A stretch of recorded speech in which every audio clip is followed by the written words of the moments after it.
we took a very explainable AI approach to it. We wanted to ensure that, hey, whatever we do should be fully explainable, something that we internal developers use, like the way we debug our actual, like, hey, is it working? Where is it not working? We realized that we want to ensure that it should be similarly explainable to our customers as well. So in fact, the internal tool that we had to understand everything, we actually exposed to our customer, and that has been a key driver for building the trust within our system. Welcome to Boombostic Health, where we challenge the business of healthcare and explore bold ideas that drive meaningful change. Well, hello, everybody, and welcome back to another episode of Boombostic Health. We're here in the wild at ViVE, which is a lot of fun. A lot of great energy here. It's an amazing ecosystem going on. And I'm joined by Nitesh Shroff, who is bringing a new approach to revenue cycle in healthcare.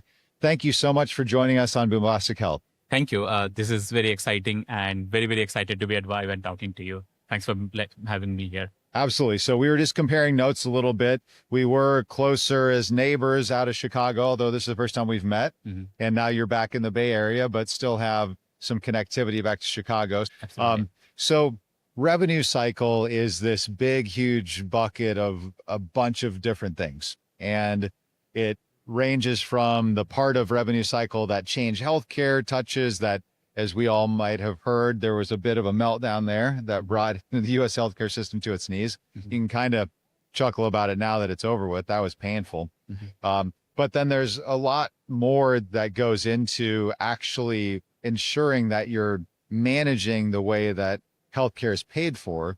And historically, it's taken a lot of people.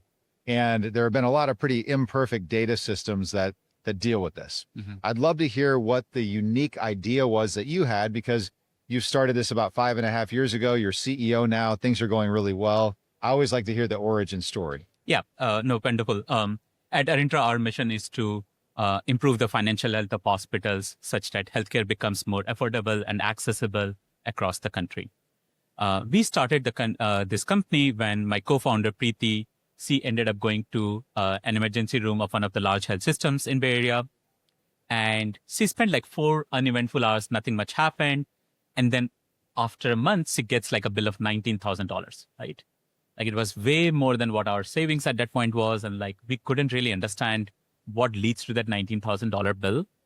And it turned out to be some error in the on the coding side of it that actually led to such large bill. And then my co-founder Preeti, she just continued to talk to this health system and fixed the coding error, and then brought the bill down to $11,000, and then insurance paid $7,000 and Preeti paid $4,000, right?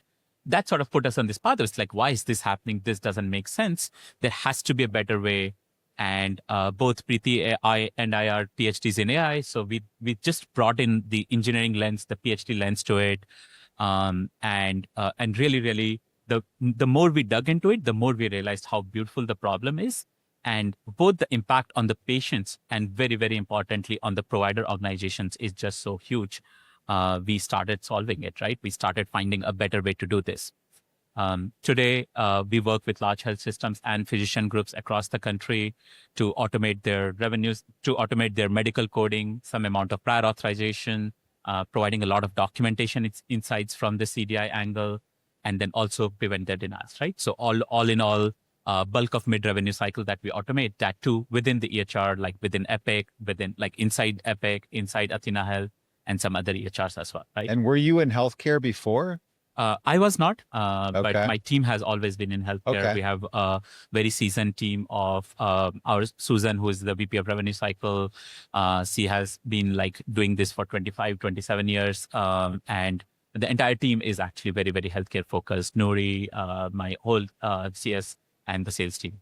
Well, I actually think a lot of times the biggest innovations come from outside of healthcare. Exactly. People that aren't so immersed in the way it's always been. Right. And they can come into healthcare and say, hey, we should do things differently. We can do it better.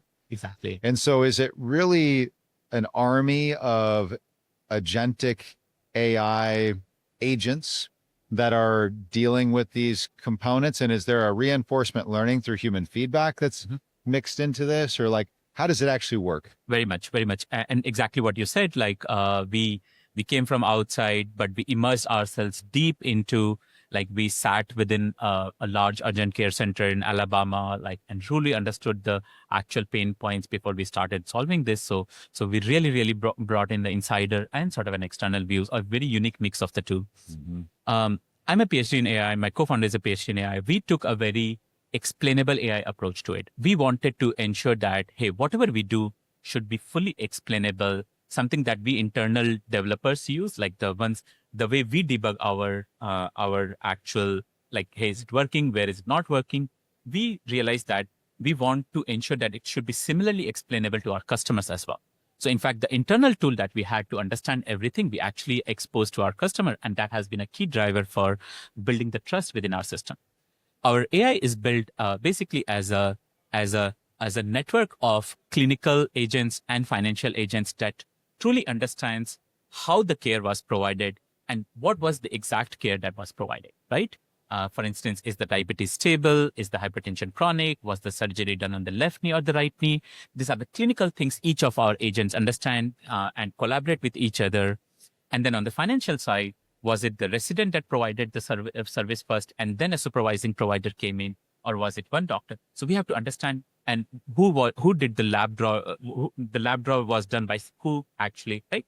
And everyone in the healthcare needs to get paid. The hospital needs to get paid. The doctor needs to get paid. So you have to understand all aspect of how the service was provided and how the care was actually provided, in what setting, who all were involved, how the money should be split between the two, because everyone needs to get paid, and exactly what was the complexity of the patient and the complexity of care.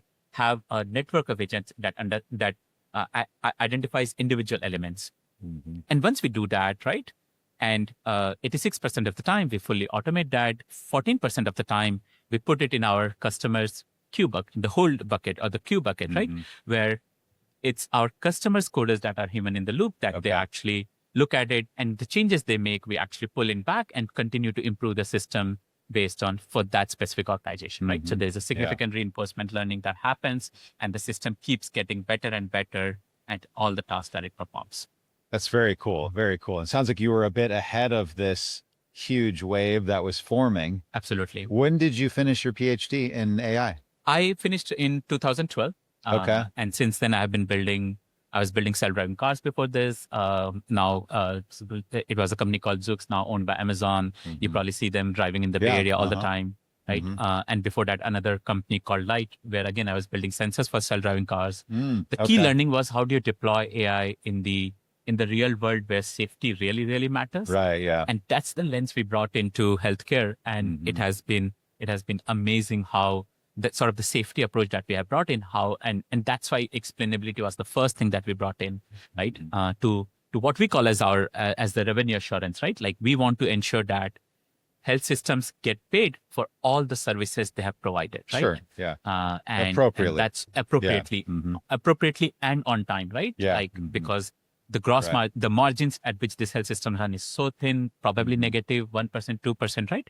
So we want to ensure that hospitals get paid for all the services they have provided accurately, timely, and we ensure that they do it in 3 different steps. First of all, unfortunately, just because you have provided the service in this country doesn't mean you'll get paid for it.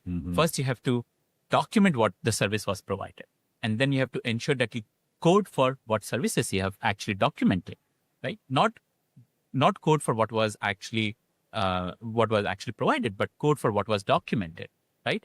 And then ensure that you get paid for exactly what was coded for, right? So in these 3 different steps, we ensure the revenue assurance for our health system partners. So you have so much knowledge of how to apply these data science concepts.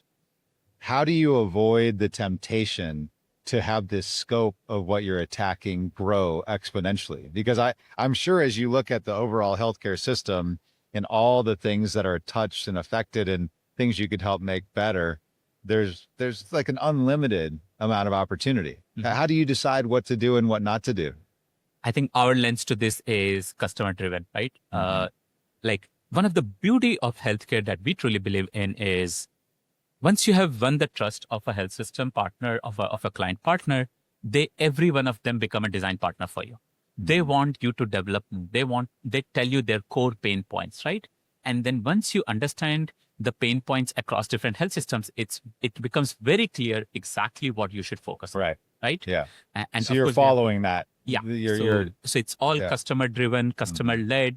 Our design partner, Mercy Health, our design partners, like all the other health systems that we work with, we understand from them, and and and their pain point is sort of reflective of others as well, and we take the lead from that and truly decide based on that.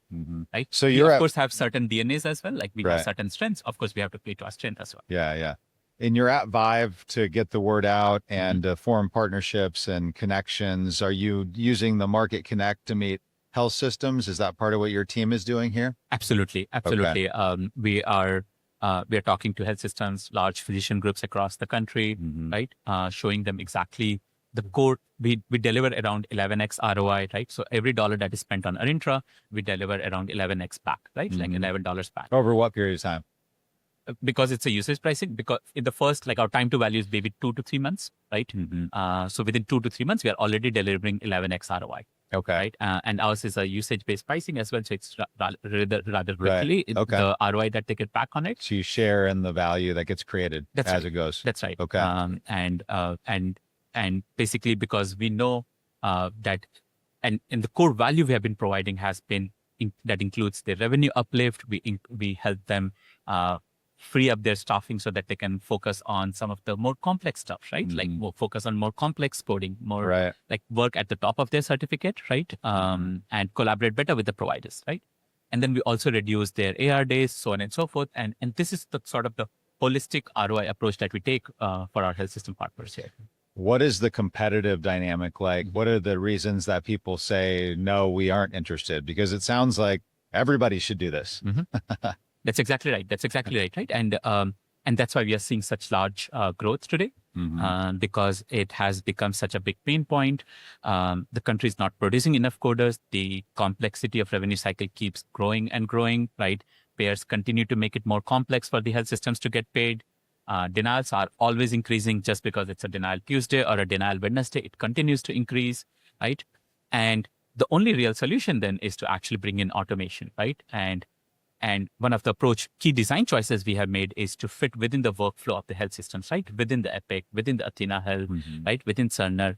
And when we fit in the workflow, when we provide a very, very high value, they continue to expand, right? And that's sort of the lens we have taken towards working with our health system partners to deliver everything within the workflow of our health system partners. In terms of the competitive lens, like, of course, there are legacy solutions, the ones that have been more helping out on the assisted part of it. And then there are other solutions that have focused a little bit more on different care settings, like some on radiology, some on more ED. We today have the broadest spectrum of specialties that we actually automate for our health system partners. And that's what is driving a lot of our growth for us. Okay. Are you doing anything to help the actual patient be better informed about what is going on? This is a huge part of the problem. Is it's this big black box. It's totally mysterious. And sometimes you get the $19,000 bill and it's not because it was coded incorrectly. It's just because healthcare pricing is a little bit messed up at times, to use a very kind phrase. What are you doing to try to help solve that part of the equation? Which obviously there was a huge tragedy with this United Healthcare insurance CEO. And part of the basis for this insanity that led to that tragedy was this whole, oh, well, the way that, you pay for healthcare is just so opaque and nobody understands it. Help me understand how you guys see the consumer side of this. Very much. Thank you. Look, I think healthcare is extremely complex in this country, right? There are thousands of moving parts in the country, right? You cannot be solving all of it. However, the one of the key pieces on the admin side that impacts the patient's bill the most is inaccuracy in the coding and the billing, right? That's what we are solving, and it has a very direct impact on the accuracy of the bills that the patients get, right? As part of some of the workflows that we automate, patients are informed upfront that, hey, if they will actually be doing, let's say, a sick visit with a wellness visit, they'll actually be possibly getting a double charge for it, right? So they are getting to know upfront, which earlier was happening and was surprising them. They're actually getting to know upfront, right? They're getting more accurate bills, right? There is a significant consolidation in all our health system partners to do the whole SBO effort to to make it a single billing office, like a single payment, a single bill that goes out to the patients, right? So a lot of things are happening. Our starting point on this has been automate coding that ensures that the billing that the patient gets is accurate, and the insurance companies, it's much more about being accurate. Right. Today, right? So if it's Making accurate, it's going to be more clear and the process Exactly. will be run in a way that's more appropriate. So if there is a prior auth required, for example, or some other Exactly. stipulation, it's not you figure it out later downstream. That's It's the patient knows right away. That is right. And in fact, we have started to, like, it's about being accurate. It's about being compliant. It's about coding what was actually done, right? And health systems are already taking significant steps in all other directions to bring all of them, right? It has to be handled from multiple directions. We are the best in what we do today to ensure that it's accurate coding. And now we have started taking steps in actually ensuring that the prior authorization is done right as well, so that again, patients don't get the wrong bill, they don't get denied or or have to pay for the bills that they were not supposed to pay because it was prior authorized wrong. Right. So they're starting to highlight that, make sure their prior authorization was done right. And I think there's probably a whole world of opportunity in that area as you continue to grow. A lot actually. Well, and revenue cycle just continues to, like, the more you dig into it, the more you realize how complex revenue cycle is. And that's why it's the lifeblood of healthcare, you know. It exactly is. Well, thank you so much for the good work that you're doing to make healthcare better. It's a big reason our podcast exists, is to promote that. And thanks for sharing it with us, and our audience. Thank you. Very excited to be here and building in this space. Thank you. Awesome. Well, we're glad to have you as part of the Boombostic Health community. Thank you, everybody, for joining us for another episode here at ViVE in LA. We appreciate you being here. I'm your host, Bradley Bostic. We'll see you soon.